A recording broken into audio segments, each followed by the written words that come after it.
Welcome back to the Dental Marketing Mix. My name is Dan Bryan. I'm the co-founder of DentalScapes, and I'm joined today by my other co-founder, Brian Craig. And we are here to dig into something we haven't talked about on the show in quite some time, but super important and relevant as we kick off 2026. Crazy that we're there.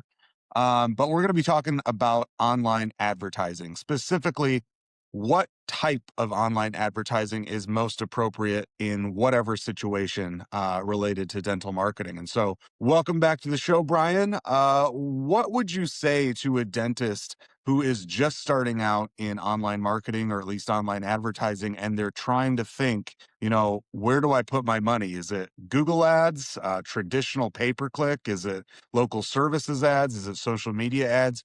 Where would you start in terms of advising that person? Yeah, great question. For somebody just starting out, with the exception of pediatric dentists as of January 2026, since that's not available on the platform yet, I would point people pretty strongly towards Google's local services ads. They're an easy way to kind of dip your toes in the water of dental paid advertising.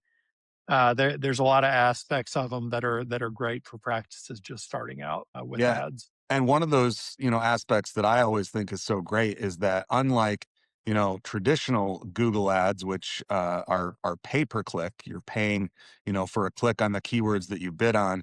With local services ads or those LSAs, like you said, that's a pay per lead product. And so you're actually only paying when someone calls your practice. How does that work, in theory? That's an important distinction, and that's one of the things that makes this LSA product the go-to for practices starting out. How they work, like you mentioned, Dan, traditionally with pay-per-click, like your traditional Google ads, what happens is somebody searches for a dentist near me, orthodontist near me, whatever. They see the ad, they click on it. With traditional ads, you're charged at the click. The difference with LSAs is when somebody sees your ad on LSAs, they're either going to call you or message you through the LSA product. And Google uses their AI, their artificial intelligence, to evaluate that call or message. And they try, not hard enough sometimes, but they try to determine based on the length of the call, based on the transcript, based on the content of the message, is this a potential new patient for the practice? Yeah. If it's yes, they will charge you for it. If it's no, generally they won't. So it lends itself to less waste than the traditional Google Ads product, especially for um, firms just starting out. Yeah, and often easier to maintain, cost efficiency for most of the practices that we work with. And like you said, we advise most practices, the overwhelming majority that we start with, especially, if they haven't yet, run online advertising to start with Yeah. LSAs. It's a great entry point. The other thing I really like about it is that it's a trust building ad product. And so, typically the leads that you get through the LSAs are at least slightly more warmed up in terms of their familiarity with your practice. LSAs, for those listening who are not familiar, they actually include, your Google reviews, your average rating. They also include, a Google screened badge that basically vouches for you as a practice because you do have to submit some information and documentation up front before you can run those ads. You have to submit your liability insurance, complete a background check, that sort of thing. But I really do like that it's a truly trust building ad product. So that's pretty cool.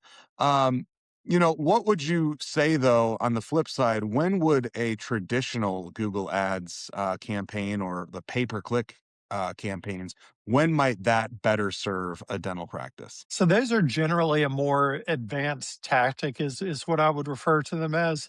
Uh, we don't see a ton of practices run Google Ads successfully in house. So Yeah. I would say if you're going to do it, have a professional do it. Whether that's DentalScapes or some other, agency that has proficiency in Google Ads. Because the big difference between LSAs and traditional Google Ads that I see in practice is that you can set your money on fire and do it quickly with traditional Google Ads. It's a Yeah. little harder to do that with LSAs. Yeah.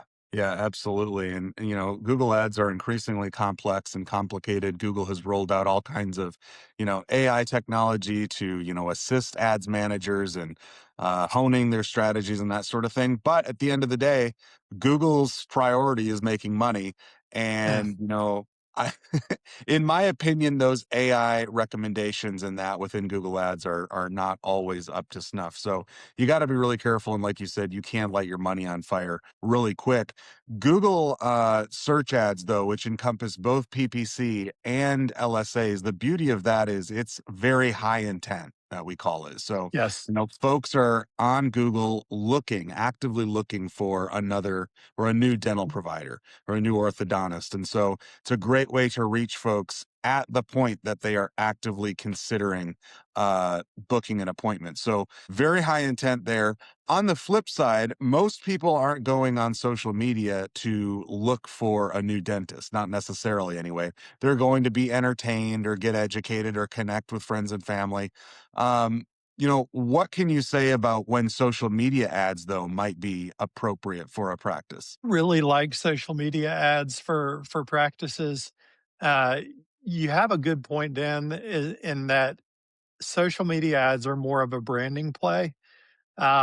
Whereas Google ads are more like somebody's searching for emergency dentist near me. There's an acute need right there. Um, Whereas social media ads are more like, hey, I might have been looking for a dentist, at some point, or I might be interested in switching. My last 3 visits sucked, or whatever it is. Yeah. Um, so social media ads really give you a chance to showcase your personality, to showcase your practice's personality, let people know who you are, how you're different, to really tell the story. Yeah. And hard sells don't work as good on social media ads. Uh, So I think both have their place, but I really like social media ads for dental because um, it's u- it's usually not a I need to make this decision today. yeah. So you can have that repetition over time and have them be very successful. Yeah, and it's a great opportunity also for retargeting to serve, Yes. ads on social media to folks who have already visited your practice website, or maybe explored, potentially booking an appointment. So it's a great way to bring those folks back and actually get them to convert. The creative is super important, like you said. Imagery, video plays really well on social.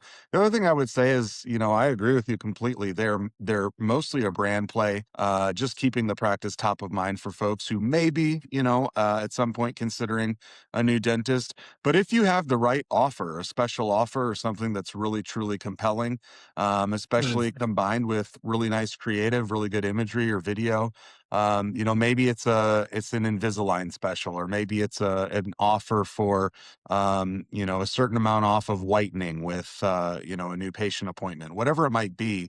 There are specific promotions that we at DentalScapes have seen work really well for the practices that we partner with. And so it's always something that I think folks should keep in mind.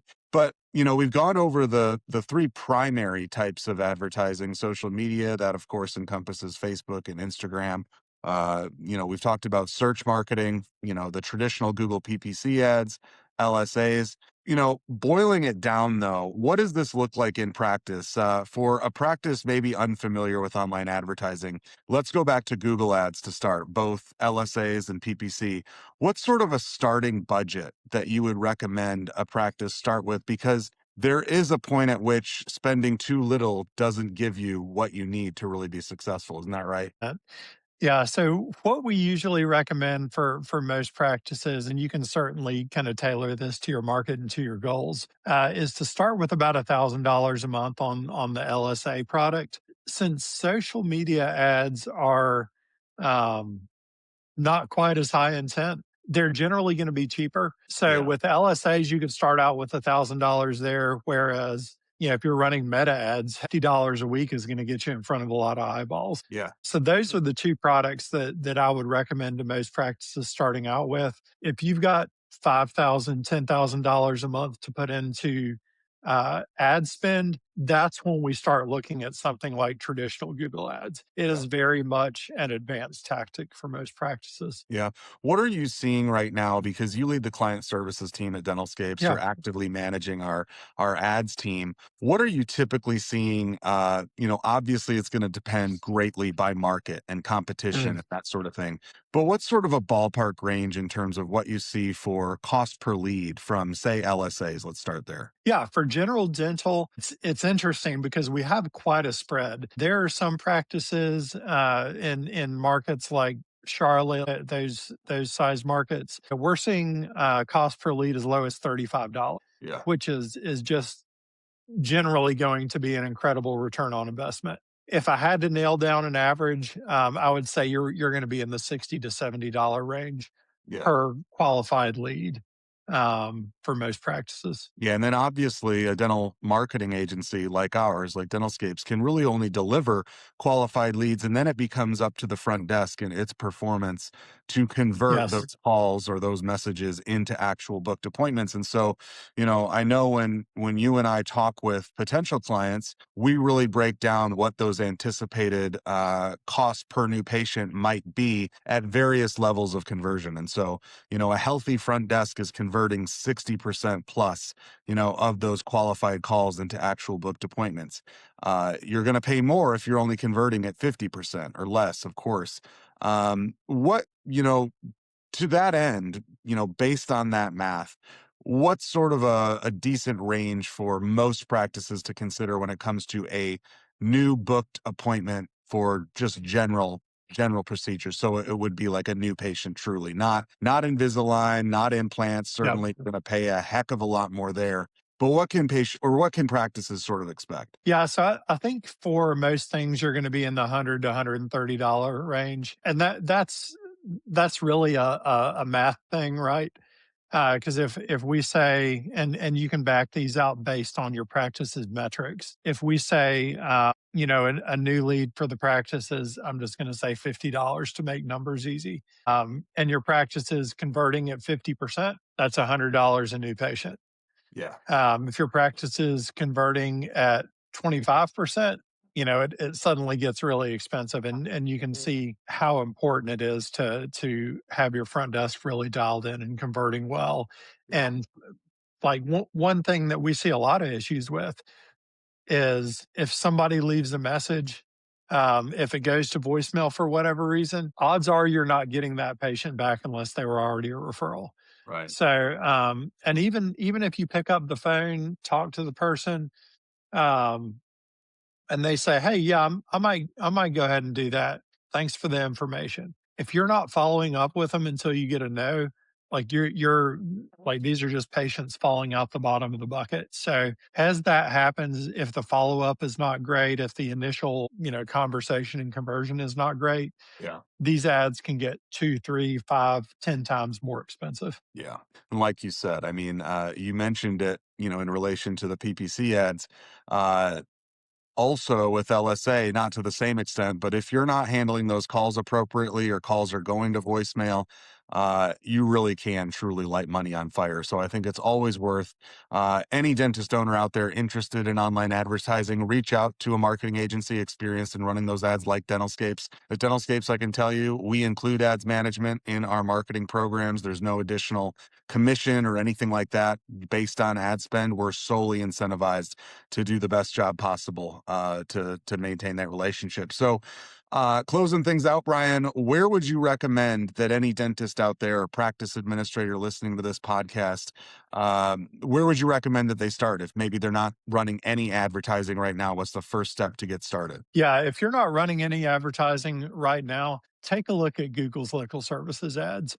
One of the big issues that we see, or I'll say like kind of a blind spot with a lot of practices, is there's I'll say a thought process that is pretty outdated at this point that says, hey, if I'm ranking well organically, if I'm, the best there is, number one in the maps and number one in the traditional organic results, I'm going to get a lot of new patients. And the reality is today, that's not the case as it used to be, years ago. Yeah.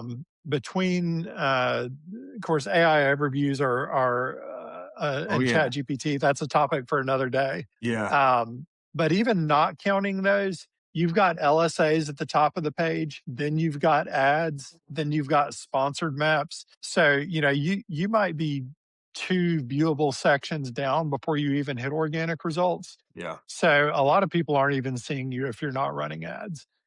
So successful practices are doing both right now. Yeah, and we always advise that whenever possible, you own as much real estate, we call it, on that search results page. So, super important for visibility, driving as many clicks as possible, converting as many calls into actual booked appointments. Now, just because you mentioned it, and I know you said it's a topic for another day, and it will be, but we've been talking a lot on this podcast, and we actually started doing a kind of Monday marketing rundown where each week we kind of talk a little bit about recent developments in dental marketing. But the big topic looming in 2026 right now is ads coming to AI search results and coming to Oh, Google's yeah. AI overviews and ChatGPT and all of that. What do we know right now? And how could this potentially change the game completely? Yeah. So, what we know right now is on Friday afternoon, I believe it was, OpenAI, the makers of ChatGPT, announced that their ads product is in internal testing right now, will be coming into beta soon. When any one of these products like this comes out, the early adopters, like you can really make some good money. You can really get like some outlandish results if you're at the front end of this technology, at the front end of what's coming out. Yeah. So we're still keeping an eye out for information as it's being released. But whenever this ChatGPT ads product goes general availability, uh, we want practices to be in there to be advertising Yeah. before everybody else gets in there and drives the cost way up. Absolutely. And just like So we more talked to about, come. yeah, and just like we talked about LSAs being a trust building ad product and, being in part actually one thing we didn't talk about, but your placement in LSAs is actually influenced by your reviews and your Ooh, your trust signals. But one thing, that we know already about these AI ad products is that they will undoubtedly be influenced by, the trust signals of your practice. And so, generating as many 5-star Google reviews as possible, getting as many citations and trusted sources, anything that can communicate to these LLMs your practice's credibility and authority and trust is going to be super critical. So I would say for folks listening today, you can't jump into AI ads quite yet. We're close, like Brian said. But if you want to get ready, really double down on what's already working in SEO and that, which is, building trust, communicating experience, expertise, authority, trustworthiness. It's only going to position you really well to be as cost effective as possible when advertising rolls out in general for these AI search results. It is an exciting time in online advertising. It's a brave new world. Obviously, AI has changed damn near everything already, and there's going to be more in 2026. Absolutely.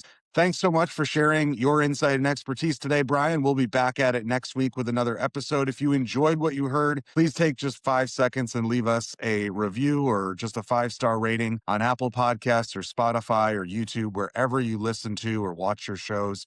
We'd really appreciate it. It truly is the best way to help us at DentalScapes help more dentists and practice administrators out there. So thanks so much. Thanks for joining, Brian, and we'll be back at it next week. thanks, Dan. All right, we'll see you.